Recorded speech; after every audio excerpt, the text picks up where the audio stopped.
I called her just to, like talk and say what's up. And she's like, hey, did you tell our boss about like what's been going on with me at work, And I was like, yeah, I did tell him. And she was like, you shouldn't have done that. And I was like, wait, why, what's going on? And she was like,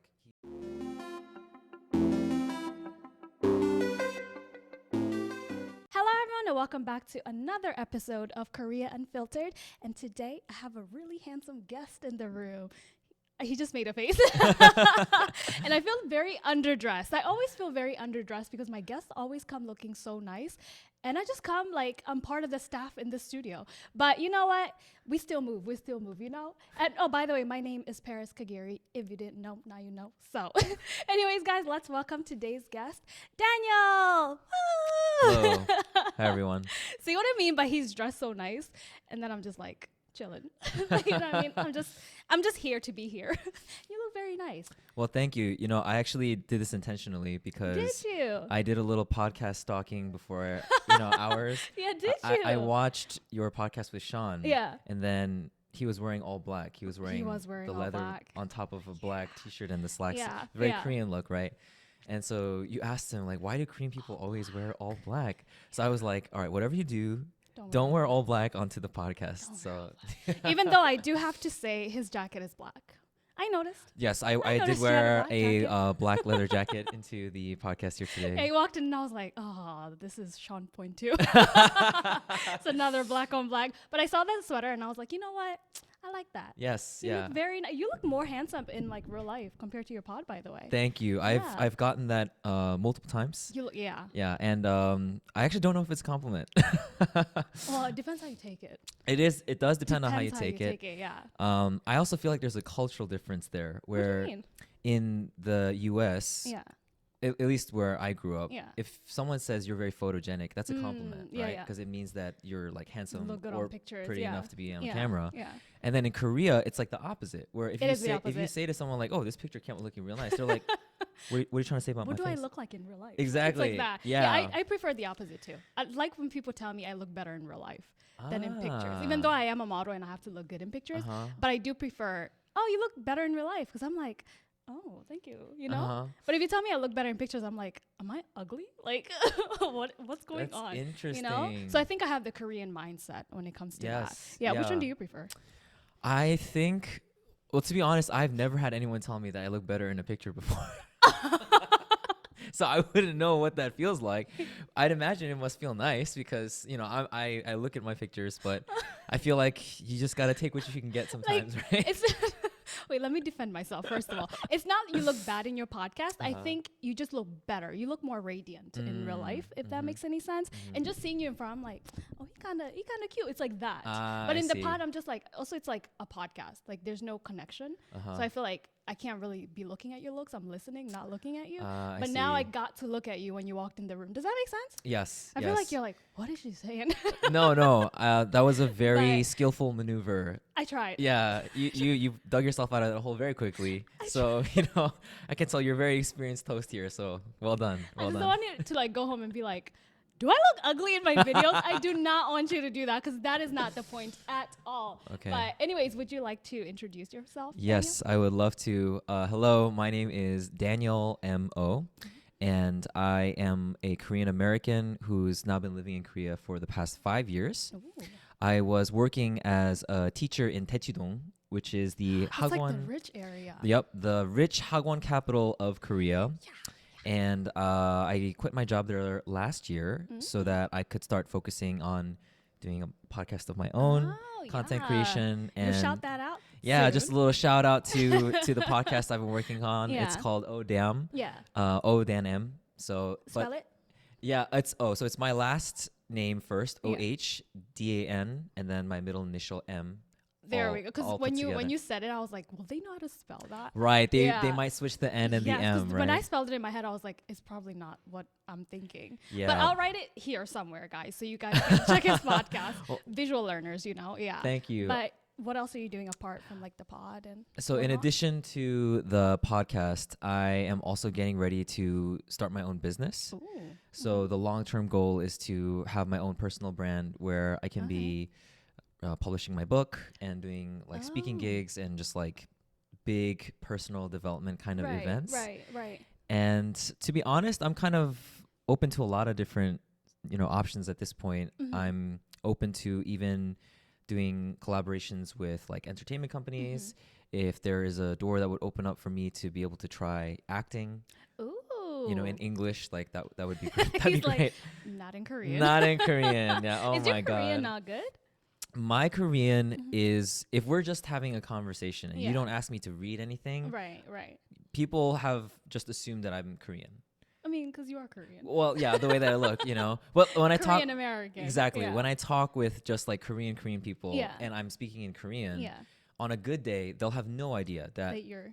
my first language is English. Oh, okay. But then once you ask me to read something, they're like, "Oh, he a foreigner." Yeah.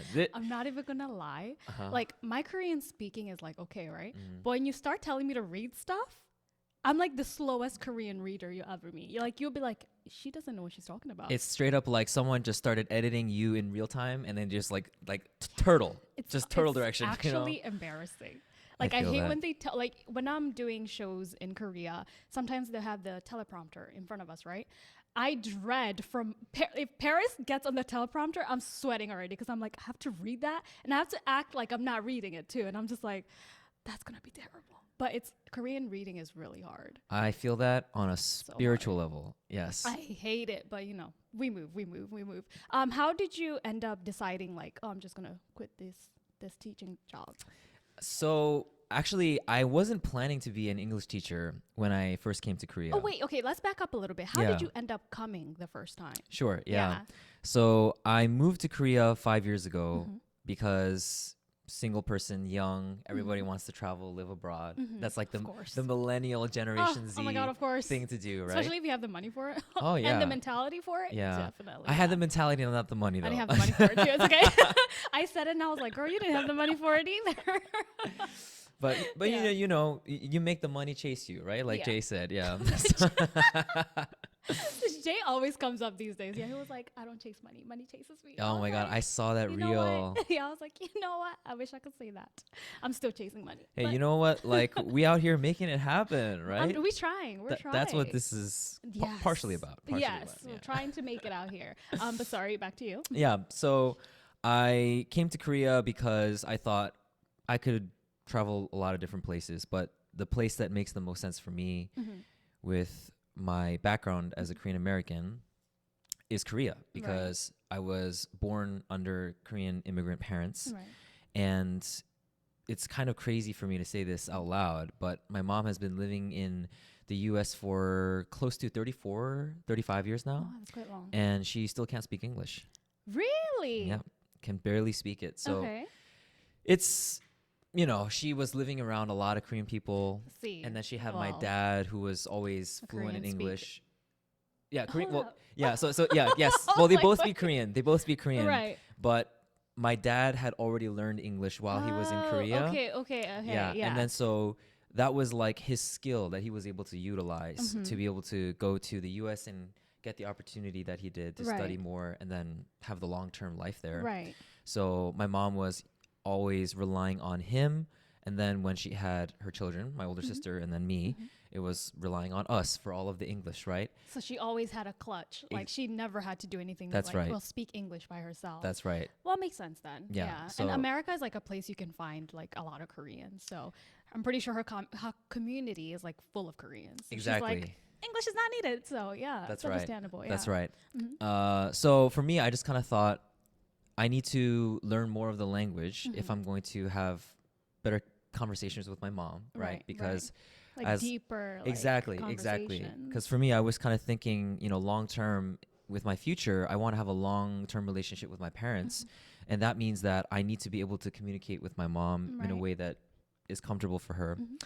And the second reason was since I am Korean American, I wanted to learn more about my cultural history, right? I wanted to get in touch with my roots. Right. And so, yeah, I was connected to my first boss who was launching her own English academy out in Ilsan. Oh, okay. Yeah. So at the time I was going to church and Are you Christian? I used to be. Boy. Yeah. No, it's okay. I'm not judging. I'm not Oh judging. no, yeah. I mean, Yeah. Jay says stuff like that all the time. He's like, "Man, you still a Christian." I'm like, I mean, you you can know. always find your way back, but it's okay if you don't want to. There are a lot of people who are praying that will happen. Just do No. you, do you. Thank Sorry, you. yeah, Thank you, just Paris. do whatever you want. Yeah. I appreciate that. Mhm. So, yeah, I was attending church at the time, Mhm. and I was connected through one of the Sunday school teachers that I was working with. Mhm. And when I told her that I wanted to come out to Korea, she was like, "Oh, one of our teachers who used to serve here actually Yeah. moved out with her family, Oh, and she's okay. launching an English business. So if you need a job, She I can can hire I can you. hook you guys up." Yeah. So I thought, yeah, that'd be great. Right. So I ended up coming out to Korea, and that was the beginning of a whole host of unforeseen difficulties. I'm Yes. laughing because I know the difficulties, which are not funny at all, by the way, in any shape or form. They're funny now. But it's because you're sitting in front of me and laughing about it. It's making me laugh about it. Oh, yeah. But so you ended up coming to Korea with that first boss, right? That's right. And then when you say difficulties, like what type of difficulties did that bring into your life? Every kind. all the difficulties. I had all of them. I was wealthy with the difficulties. No money, but difficulties. Oh are yeah. like- Oh my goodness. If I had a dollar for all of my difficulties, I would be a very wealthy man. millionaire. Yeah. So the first thing that I ran into was this expectation for my visa, Oh, okay. right? So because I am a Korean descendant, for those watching who don't know, Mhm. Korea has a specific visa for Korean descendants. So if your parents are Korean or if your grandparents are Korean, you Yeah. can apply for a visa called the F4. Oh, okay. And yeah. in Korean, they call it the Kyopo visa. There's a Kyopo visa. There's a That's Kyopo so visa, interesting. yes. Okay. And so the benefit of the Kyopo visa is that you can pretty much hold any job Mhm. that any Korean citizen would be able to do. And there's no restriction on it. You can renew that visa every single time it expires. There's no money you have to pay. It's just basically like, in everything but name, you almost have a Korean citizenship. Right. Right. Granted, there's still some limitations to it here and there, Right. but it's, as far as a foreigner is going to get, it's the best visa. Mhm, mhm. So when I first connected with my first boss, she was really selling me on that. She was like, my family, we all got the F4 visa, no problem. You're going to come out here, have no problem. And gonna be it's going to be easy. It's going to Yeah. be great. So for me, I just took her word for it, and I thought, why not? So I just packed my bags and flew out to Korea. Yeah. Oh my god. And then, I got well acquainted with the immigration office, as we foreigners Oh, do, we all have right? been there, yeah, we yeah. make best friends out there. Oh, we love yeah. them. Too bad it's not mutual. They don't love They us. hate us. Yeah. The immigration office hates us. Oh God, it is like, it's like planning for a date to go out there. You gotta get, put on your best outfit. Literally, you can't and- just go looking anyhow. Oh no. Like you have to look. At least she has to look at you and be like, "Okay, I want you in our country," and then stand. Yeah, there. I mean, she's doing a full whole head to toe kind of elevator check before she stamps The that way thing. She's just like, I dread it. Yeah, and you're just like, "Do I look okay?" And you have to be Exactly. nice. You cannot be mean to them. no. They will deny your visa Exactly. immediately. They yeah. control your life here. Like, I don't know about the Korean government, but the immigration here is I'm more scared of immigration than police. Honestly. Like police, immigration in Korea. Honestly. I dread it. I have so much anxiety when I go in their office. And I don't know about you, but when I go in there, it's usually this very petite, young, like barely out of college Always. looking young lady that's sitting there. And I was like, I've never been so scared of somebody so small in my life. You They're know? probably younger than me, to be honest. And I'm just Oh, like, yeah. oh my God. And I'm like trying to smile and be nice. And even when they're asking questions that I'm like, the papers are there. You can't even answer the way you want. You can't be like, the papers are there. They're like, oh, I think the papers are there. You have to be nice about it. Exactly. I think you have the Yeah. papers in your hand. And I'm like, you're literally looking at it like, what are you asking me? But you have to be super nice to them. But yeah, Yes. sorry. You went to immigration. Yeah. So when I got there, I thought that it would be an easy process. Mhm. But then they asked me, do you have your family tree? Right? Because you have to prove your Korean heritage. Oh, wow. So for me, I don't know anything about family tree because the U.S. system doesn't work like that. I'm a U.S. citizen because I was Right. born and raised there. Right. So I told them, well, I have my parents' Korean passports before they naturalized to U.S. citizenship. I Right. have their passports. And I showed them that. And then I said, here are some of the documents that they gave me to show you from when they were in Korea. So the woman at the desk goes typing away on the computer. And then she goes, well, I have your parents here. but they're not listed as U.S. citizens. It doesn't show that they naturalized to the U.S. It shows that they're still Korean citizens here. Okay. And I have no record of your birth in our system. I only Okay. see that you have a sister. And so I was like, yeah, my sister was born in Korea. Mhm. So they were like, okay, well, your parents have to register your birth here. And I was like, Huh? oh, that's interesting, you That know? is so interesting. Yeah, I mean, I was like, that part made sense because I thought they have to check my lineage. So I thought, okay, Right. like, all right. So I was like, okay, so my parents just have to register my birth. They're like, yeah. And then your parents have to renounce their Korean citizenship. And I was like, well, Oh, my parents are wow. U.S. citizens. They naturalized like when I was like in fourth grade. So, you Right. know, they're like, yeah, but that doesn't register automatically in our system. They have to report that right now. So I was like, okay, so they have to report my birth and then they have to renounce their Korean citizenship, which I thought they already did. They're like, yeah, and then you have to renounce your Korean citizenship. I was like, But whoa. you're like, I'm not a citizen. I was like, whoa, whoa, whoa, hold up, hold up. No, no, no, no. Did What? you not hear me say I was born and raised in In the US? America, I'm a yeah. US citizen. Yeah. I don't have Korean citizenship. They were like, no, when you were born, you were automatically a Korean citizen because of your Uh-huh. parents' ethnicity. So I was like, well, this is news to me. So I was like, okay, so let me backtrack. Report my birth, even though I'm 24. And then my parents, reject their Korean citizenship, which they did like 20 years ago. And then I have to renounce my Korean citizenship. Is that it? They're like, oh yeah, and then you have to serve in the Korean military. And I was like, It's like, bro, I mean, wait, I'm sorry. what? Say that last part one more time. I don't think I understood that. They're like, yeah, you have to serve in the Korean military for this visa. And I was like, that doesn't make any sense. But you're a gyopo. Why would a gyopo ever be served? What? Yeah. So I was like, okay, that's like asking an immigrant, right? Let's just imagine like you have a European immigrant step onto US soil Mm-hmm. and they're like, I would like a visa here. They're like, sure, serve in the US military forces and we'll give you a Give you visa. a visa. A Not even work- citizenship. Not even citizenship, a working visa. I was like, I don't think you understand what you're asking me. And it's not like gyopos usually even go through that. So that doesn't even make any No, sense. Yeah. no. So basically, I had run into all of this bureaucracy Yeah. and my situation with the way that my parents had handled the reporting of my birth and all this kind of Mhm. stuff. It ran into all these different laws that none Right. of us could have foreseen. Right. And I tried looking into every option. Mm-hmm. I even got like legal consultation about this, and Okay. everyone told me there's no way around this. Yeah, you just unfortunately happen to get caught by all these laws. So if you want to go this visa route, you will have to serve in the military. Korean military for that visa. So for me, it would have been one thing if that was the end of the conversation and then I was just like, okay, cool, I don't have to deal with this anymore. Right. But I just told them, I was like, okay, like let me think about that. I'll come back later. Let me get back to you on that, okay? Because you're making me a tempting offer, but just gotta weigh my options a little bit, and then Yeah. we'll talk about this later, okay? Right. So I'm like running out of the visa office with, and my boss, she's with me at the time. She's like, that is so weird. I don't know why that happened, all this kind of stuff. But the visa office, they kept calling me. And they kept saying like, okay, so like when should we register your draft date into the military? I was like, no. Like, excuse me. I was like, listen, I have not received a single Korean social benefit my whole life. Literally your Right? whole life. Like my parents have been paying US taxes my whole life. I grew up without healthcare because Lord knows that is way too expensive out in the US. So I was like, I didn't get Korean healthcare. I didn't get Korean education.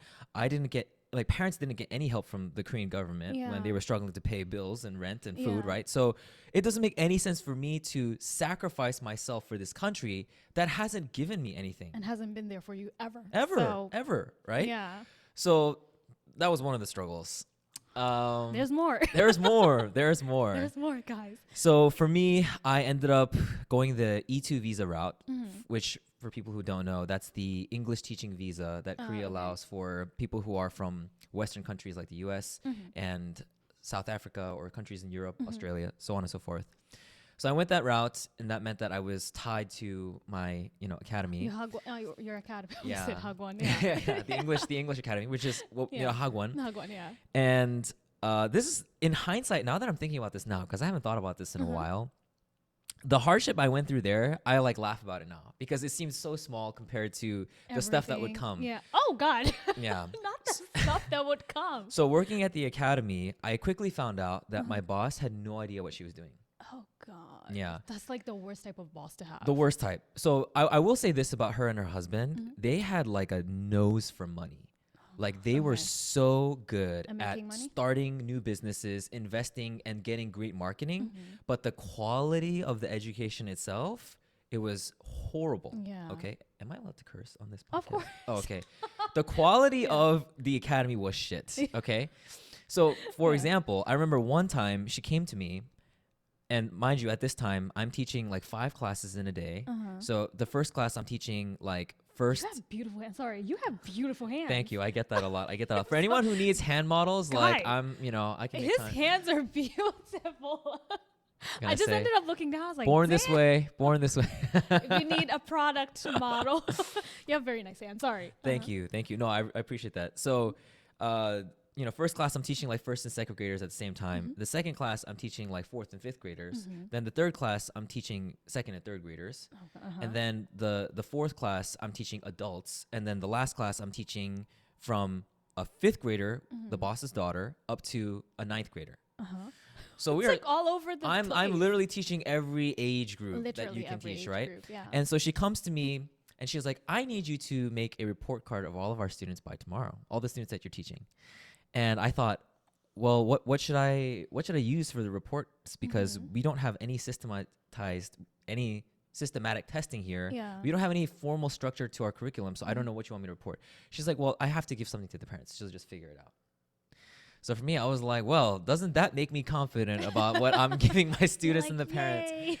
But I'm not gonna mention the academy, but it's doing very well. Right now? Doing very well right now. I mean, during COVID, they just went on a buying spree because all these neighborhood hagwons were shutting down, and they just bottom.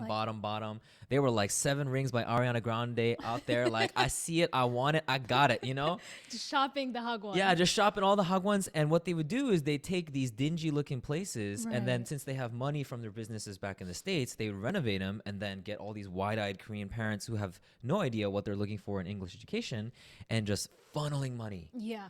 Funneling Yeah. money. That's when I realized, wow, you can make a lot of money with the English business here in Korea. Yeah, especially because like they're selling to parents who probably don't know English that At well. all. They don't Yeah, know. yeah, so it's like- they'll just listen to whatever you tell them. Yeah, they hear I have a degree in this. They're like, "Oh, you must be a great teacher," and you're like, "Yeah, but the hagwon is trash." But it is what it is. Yeah. Yeah. So on top of dealing with all of that, I had a coworker who would complain about my boss, and then she would badmouth me to my boss and say that I had said all the things that she had said to my boss behind my back. What type of psychopath? This is that? coworker is my mom's age. She has a daughter who's my age, mind you. What? Yeah. So that's, guys, age is just a number. Maturity It really is. does not- like what? not guaranteed by age. So my boss, she tells her husband about it. Not even confronting me. She tells her husband to talk with me about this.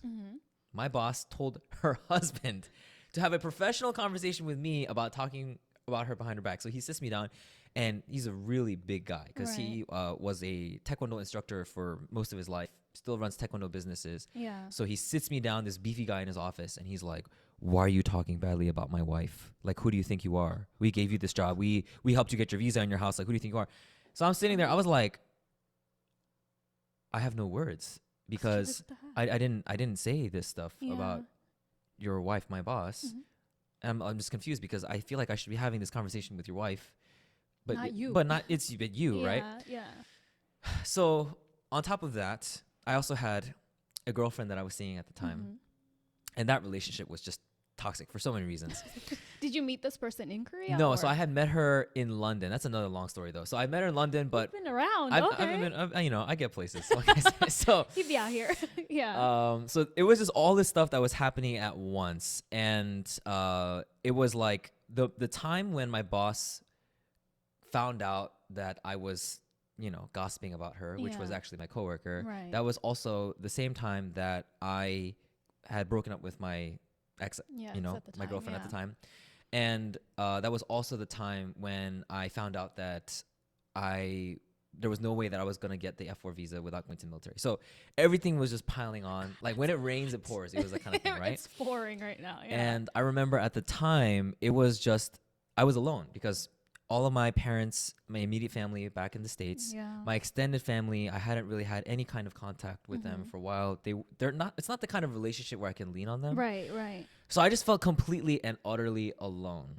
Very alone. That feeling is like terrible. Yes. That feeling sucks. Yeah. And I was pretty depressed for about, I'd say like 3 weeks. I think I lost like 5 kilograms in like the first 2 weeks because I just couldn't eat. Oh wow. I tried to put food in my mouth and then I'd get this gag reflex and then I was like, Yeah. oh, that's not going down. Yeah. So, and I couldn't sleep because the nights were okay, but every morning I would wake up and I would just feel like this blanket of darkness just like covering me. You know, it was like darkness was just waiting for me to get up, and it was like good morning and Like, just boop. like exactly We're here. just covering me in its cold, Yeah. clammy embrace, right? That's how people describe depression. Yes. I know what they're talking about now because I 'Cause you experienced that. experienced Yeah. it, yeah. And so for me, I dreaded going to sleep because I knew that in the morning I was going to wake up and feel that way. So that was when I hit this turning point in my life where I think up to that moment, I had always felt that I needed the approval of someone for me to feel confident about myself. And that figure always changed. It was my parents before, but then that turned into my professors in university. Then it turned into my boss at work Yeah. and then my girlfriend, right? So it was that moment where I realized I'm the one who's causing myself to feel this pain, right? Because I was seeing a therapist at the time through this online service called BetterHelp. Oh, Yeah. every YouTuber talks about that. BetterHelp.com. Yeah. So I found out about them through YouTube. Yeah. And I was seeing a therapist at the time. And something she said to me was, Daniel, you've been taking all the things going on in your life very hard, obviously, but also the breakup. And I wonder why it is that someone you've only known for about a little over 3 months has such huge impact on your it was I'm only, sorry, you only knew your ex-girlfriend for 3 months? we were dating just for like 3 months. 3 Yeah, months? Oh, yeah. wow, So okay. she was like, I don't understand why it's affecting your self-esteem so much. Right. And she didn't say that in a judgmental way, like Oh, yeah. she's get a your shit therapist, together, so right? yeah. Yeah, exactly. Yeah. That's the non-therapist way of saying it. But for To her, be honest, I feel like I need that sometimes. Like if my therapist would sit me down and be like, girl, what the are you doing? I wouldn't mind. sometimes you do need that. I Yeah. wouldn't mind. Yeah. So it just helped me get curious about what was going on in my internal world. And looking back at it now, I'm grateful. I'm so grateful for all of that difficulty because it taught me this lesson that, okay, whenever I'm feeling that down, it's not because someone else has rejected me. It's because I have come up with this narrative that if someone else rejects me, that means I'm no longer worthy of love, Yeah. which is absolutely not true. It's not. And Yeah. when I had that realization, I still remember, I have it written in my journal to this day. I wrote myself this letter, this vow, where I basically said in that moment, I promise to love you unconditionally from here on out. And I am sorry for the way that I have caused you all of this pain by letting you believe that you're not worthy of all the things that you want for your life because of the rejection that you faced. And every single day after that, it was a fight. It was a fight to prove that vow that I had made to myself. Yeah. And for the sake of time here, I won't go into all the difficulties, Take you your know. your But time. Yeah. because you did mention like, you know, what difficulties that I faced coming to Korea. Yeah, of course, yeah. So- I wouldn't mind like hearing about them because it's actually quite like it's interesting because I feel like people might look at you now and be like, oh, he has his shit together, but like your past is just like craziness. You know what I mean? So I feel like it's good when people hear somebody's story and learn about the difficulties that it's taken them to get to where they are right now. Because nobody has it together. To be honest, I don't have my shit together. I'm working on it. It's a work in we are a work in Yes. progress. Constantly and every day. Yeah. So I think it's interesting when people are listening to other people's difficulties. And that's why I'm like so intrigued right now. I'm just Well, like, wow. I would be happy to share. Yeah. So the next sort of major obstacle, Yeah. major disappointment that happened was I ended up moving to Gangnam. Mm-hmm. And that happened because my bosses from the previous academy had actually laid me off because of COVID. Oh. Yeah. Okay. So they laid me off of COVID twice. The first time was when they got shut down by the government, where the government just made mandatory shutdown of every academy for like the indefinite future, because they didn't know when the COVID, pandemic, was restrictions gonna end. would end. Yeah. So during that time, they basically were like, okay, who's the teacher that lets us treat the worst and then just goes along with it? They're like, it's not Daniel. And it's not this teacher. So they picked this other teacher. There's this one other teacher, and she would just deal with all the shit that they're She wouldn't putting. speak out. No, I mean, she was straight up like babysitting their kids for free, like using her own money to feed them and take them out, and doing all that on top of the full-time job. So they were like, okay, you stay. You other two teachers, we're gonna put you on an unpaid leave for now, which is being laid off. Yeah, So literally. So during that time, I thought, okay, let me go and finalize all of my visa stuff, because that happened right around the time when COVID hit the hardest, like in early 2020, like around April of 2020. So that was the first time. But then a couple months later, they like laid me off again because COVID, it was this extended thing. So they're like, sorry, we can't afford to have you here. Oh. So what had happened between the vow that I had made to myself and then the moment of me getting laid off was I actually found this inspiration that I didn't have. So initially when I first came to Korea and I got into all that trouble with the visa and my workplace and stuff, I was just really resentful, right? Because I felt like I was owed something. I was like, I thought I was going to have this experience in Korea with my visa, and I thought I was going to have this boss and these coworkers, and why is this happening to me? And so that showed up in everything I was doing. As a teacher, I wasn't fully present with my students. That also showed up in my relationship with my ex at the time. It just, in everything. And then I discovered this guy named Tony Robbins. I don't know if you've heard of him. He is like he's probably the most famous thought leader, OG influencer of all time. Like he does events that cost like several $1,000s for like the entry level, admittance. Yeah. And he has counseled presidents, professional athletes. Like if they are super famous and powerful, he knows them. He's talked with them. They've probably heard something from him. Yeah. And so Tony Robbins, this household name, I started listening to his clips because there'd be these motivational speeches on YouTube. And I would just start listening to him because, I had made this vow of self-love and I was like, what do I need to do to improve myself? I started listening to Tony Robbins, and there was this one thing that he would say as part of this like speech that I would listen to every morning. Every morning on my way to work, and I'm cleaning up the classroom, mopping the floors and everything, I would listen to him. And what he said was this: if you trade your expectation for appreciation, you will change your life.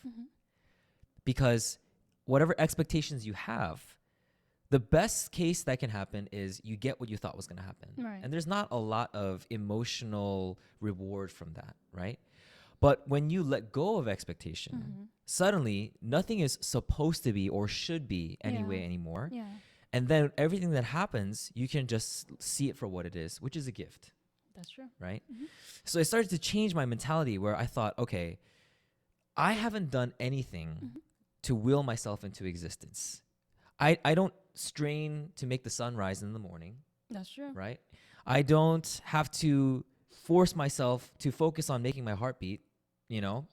My heart beats without me putting any conscious will towards it. Yeah. And then I just had this realization of, oh my God, my existence is a miracle, right? Because what do you call it when someone gives you something that you haven't earned? You haven't worked for it. You haven't forced it into existence. You just received it. What do you call it? It's a gift.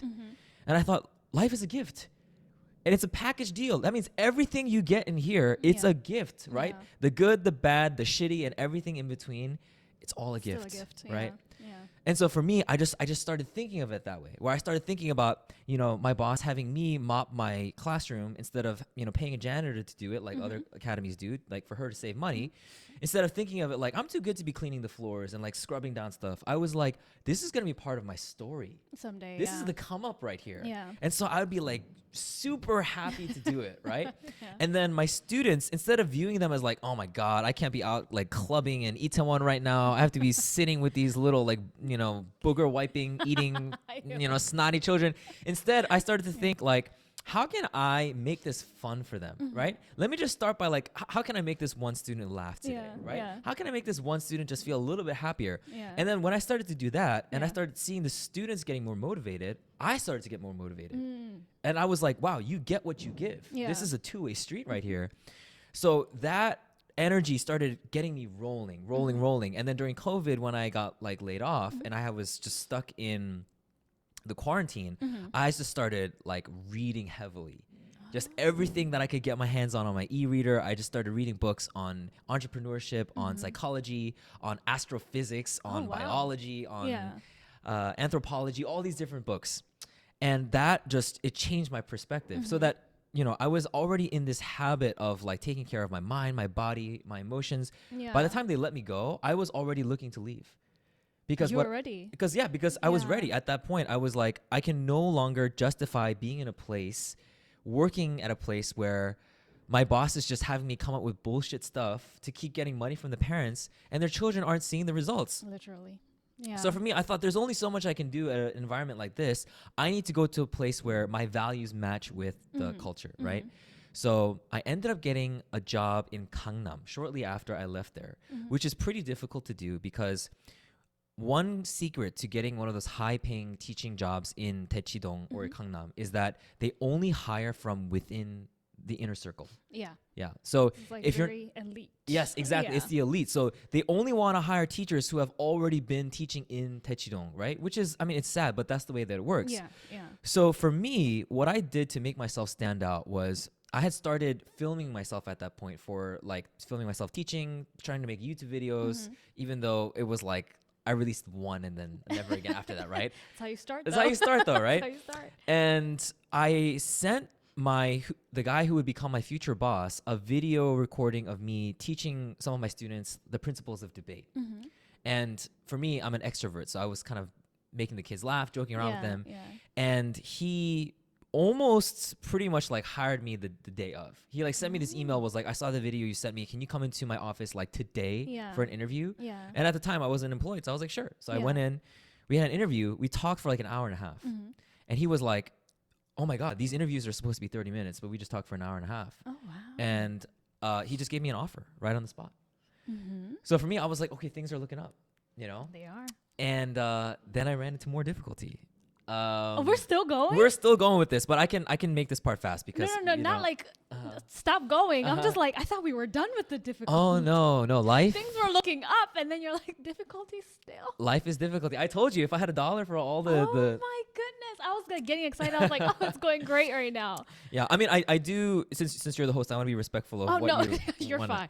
This is a podcast for people to tell their story. I Okay. don't need to keep coming into your Awesome, story. awesome. Yeah, things are looking up. Yes. But now you're facing more difficulties Right. again. So what happened was I got hired at this place, and then the first thing that I came across was a very severe hazing culture In the academy? in the academy. And so it wasn't like physical hazing, obviously, because that's like you can report that. And I'm not they gonna can lie, I get in thought it big was trouble. physical for a No, it second. wasn't physical hazing, Yeah. you know. So I mean, also I don't think there's a lot of teachers who would try to physically haze me because I'm not the biggest person in the room, but I you- can hold my own. So Yeah, you definitely look like you can hold your own. So Yeah. it was kind of hazing in the sense of like psychologically breaking you down, right? So they would tell you to spend hours preparing a lesson plan. They would have you present the lesson plan in front of all of their veteran teachers. And then one by one, they just kind of go around the room just telling you why your lesson plan was shit. Yeah. They would just like, it was like their goal to break you down, to try to make you cry. And they would do that because they wanted you to feel low about yourself so that you could adopt their way of lesson planning and teaching and not have the sense of like, oh, I have teaching experience from before, so let me Yeah. do it that way. They wanted you to do things their way, okay? Now, for me, being someone who's like sort of a strategically minded person, I see the logic behind it because I'm like, yeah, you do want consistency across your teachers in the academy.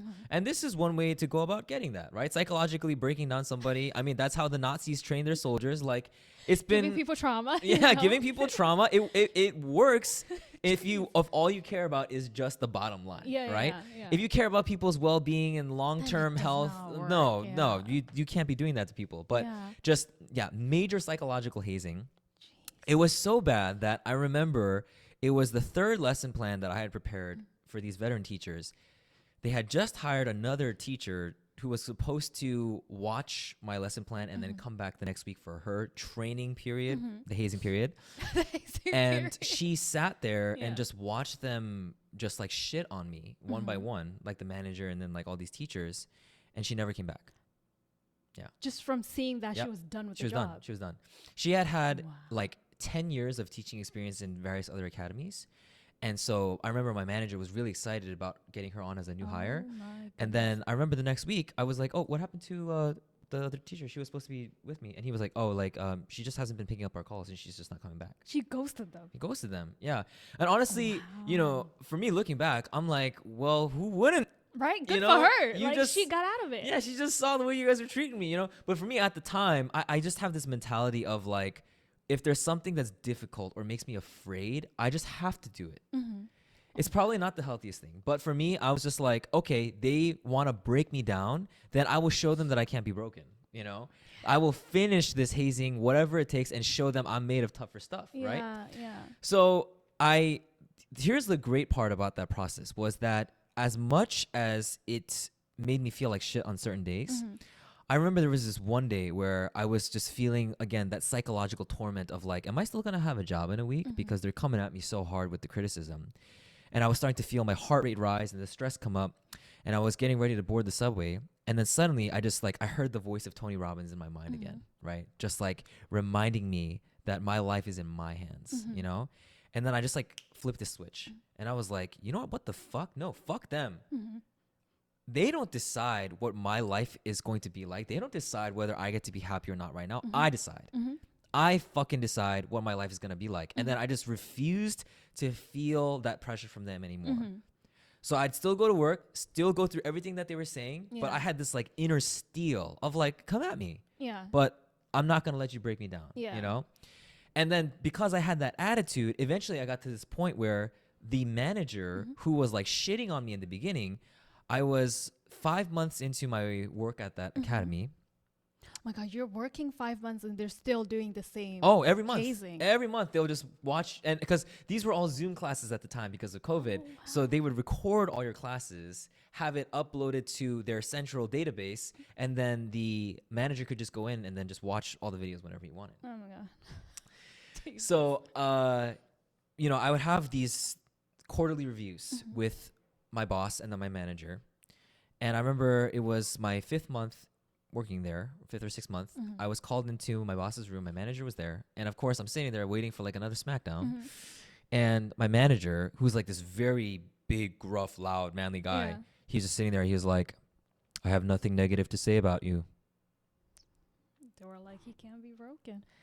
And I was just sitting there like, I mean, I'm a little surprised. Yeah. You know, I'm like, on the one hand, I'm not surprised, but I'm also a little surprised because I felt like you were the kind of person to always find something wrong with me, you know? He was like, yeah, I can't find anything that's wrong with, you know, you've got your lesson planning down and I subbed for your classes when you were out sick. All your kids knew what they were doing. I went into the breakout rooms and asked them, do you need help with anything? Are you confused about anything? And they were all like, nope, we're good. And he was like, and you know what? The biggest thing was your students really love you. No. Oh, that's so cute. Yeah. And he's like saying this in front of my boss, the guy who controls my paycheck, right? And also paying for my housing at the time. So I was just sitting there and I was just like, I mean, what can I say? My students know what's good. They know when they have a good teacher. And my boss was so impressed because he had been sitting through performance review after performance review after performance review of teachers. And he'd never heard his manager say this about a teacher in front of him before. Right. So he was so happy and excited about that he invited me and then another really hardworking teacher out to just eat, just the two of us. And the dude had money. So he was buying like Macallan like 40, you know, so really expensive whiskey. He was paying for like this super like Michelin star level Korean food, like treating us to just like, and then he told me, he was like, Daniel, I really see you as a manager here in the next like 2 years, you know, because you really have this zeal and you're talented and charismatic and the students love you, like, you know. So for me, it was this redemption moment, right? Where I thought, okay, things are really coming together. But life doesn't work like that. Well, right? Definitely, because you're not at the job right now. I'm so in not my head, there. I'm like, so what happened Right. for you to leave? So what was also going on at the time was there was a new hire. Mm-hmm. She was not a teacher. She was a Korean staff working at that academy. Mm-hmm. And at the time, she was 20. Oh, she was a kid. Well, No, not 20. 22. Sorry, she's 22. she's not a kid.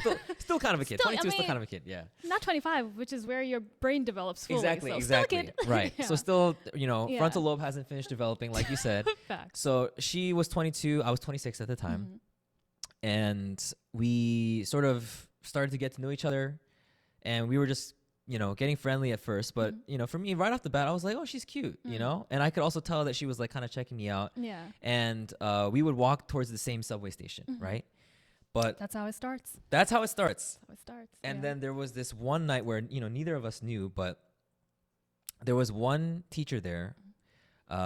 She was one of those veteran teachers that had been there for a long time. She saw us walking to the station, and then she just wanted to gossip.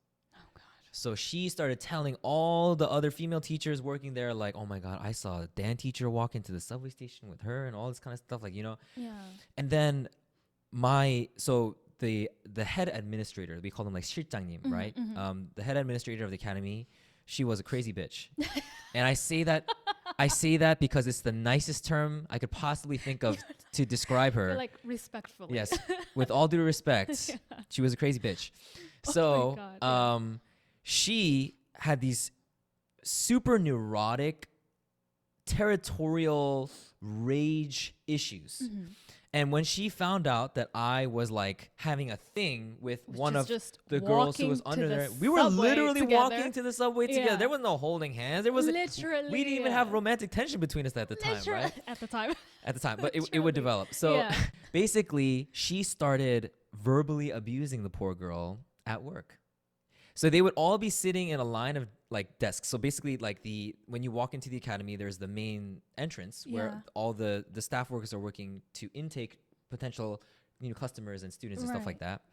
And the crazy bitch would like watch the girl, see her make a mistake, and yell at her in front of all the workers, like, "You made that mistake because you're thinking about Dan teacher right now, aren't you?" Whoa, what? Straight up verbal abuse. That is like Straight up verbal abuse. Fucked up. So fucked up. And so, after work, we would like text a little bit, and then I called her, and then I just asked her like, how was your day? I don't know what's going on at this point because I'm teaching my classes, and she's the kind of girl where she always tried to put on a brave smile for everything, face, right? yeah. And so she's like, the learning curve has been hard, but I'm really thankful to be here. I'm like learning new skills. And I was like, I hear something in your voice. I know you're not okay. Tell me what's going on. And then she was like, well, she didn't say this, but I'm paraphrasing. She was like, the crazy bitch yelled at me because of, all this kind of. And so when I heard that, I was like, the crazy bitch did what? Right? And I was like, oh my God, that crazy is a crazy. That's straight up verbal abuse. Stop making the story funny. It's if I don't laugh about it, I'll cry. Cry about it. I know exactly what you mean. Oh my goodness. Yeah. So, it's getting to the point where this is so bad that I was like, I don't want to try to be that guy who fucks up a relationship by playing the superhero. Because for me, I'm like, she's a grown woman in her own right. Yeah. She should handle this in the way she wants to. So I'm not gonna just try to like be to be honest, like the way I've seen it, like you might try to go save her and then she loses her job or they bully her even more or they blacklist her from all hagwons, like like K-drama stuff, but it really happens. The story does not end here. Oh God, we're still going. We're still going. Yeah. By the way, thank you for letting me share this. This is this is cathartic for me. I'm there with you right now, Dan. This is quite cathartic for me. Yeah. So it got to the point where I thought, I just can't stand by and watch her abusing this girl and having all the other staff workers not speak out in her defense. They know this is wrong. Everyone knows this is wrong. So I went and told my manager because he's higher than the crazy bitch in ranking. Right. So, and he's a scary dude because he's the loud, gruff guy. So I was like, I don't think she'd fuck with him. So, I said, hey, can I talk to you in my classroom for a second? So we come inside and I told him everything that was going on. And he was mad. He was really upset because he's like, I'll say this about him. As tough as he could be, he was very principled.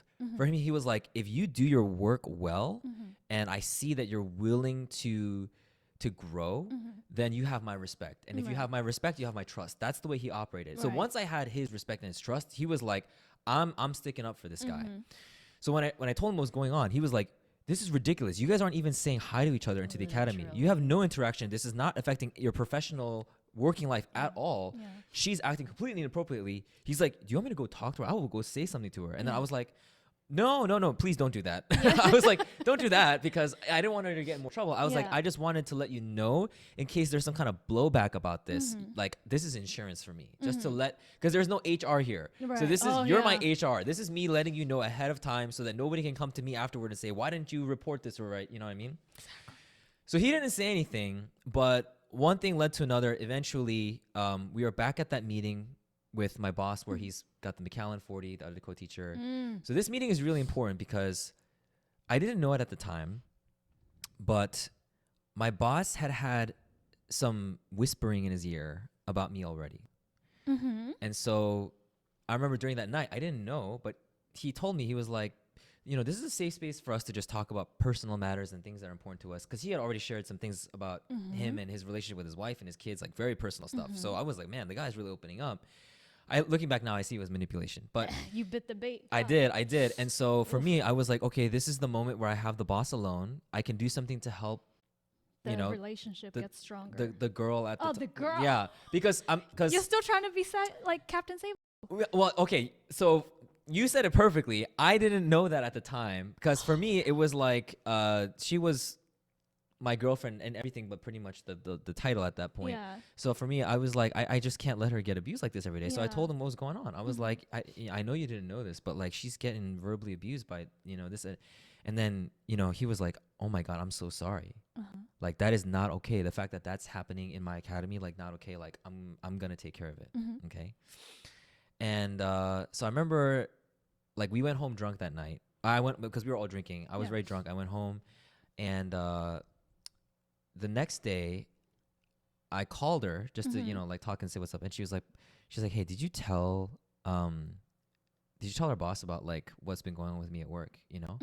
And I was like, yeah, I did tell him. And she was like, you shouldn't have done that. And I was like, wait, why? What's going on?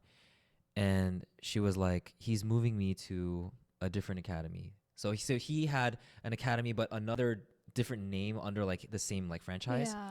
She was like, he's moving me to another academy. And so for me, I was like, I mean, I'm still gonna get to see you outside of work. I don't know why this is bad for you. And she was like, I can't tell you exactly, but like I don't think that he wants us to see each other. And I was like, he's our boss. Like he doesn't get to decide that. You know what I mean? It's your personal life. This is our personal life. He can't decide like whether we can be together or not. Yeah. But she's from that moment, I felt like something was off. I couldn't name what it was, but I was like, you're being a little bit vague. I don't know what's going on here. It's your intuition. Okay? But my intuition was like, something's not right here.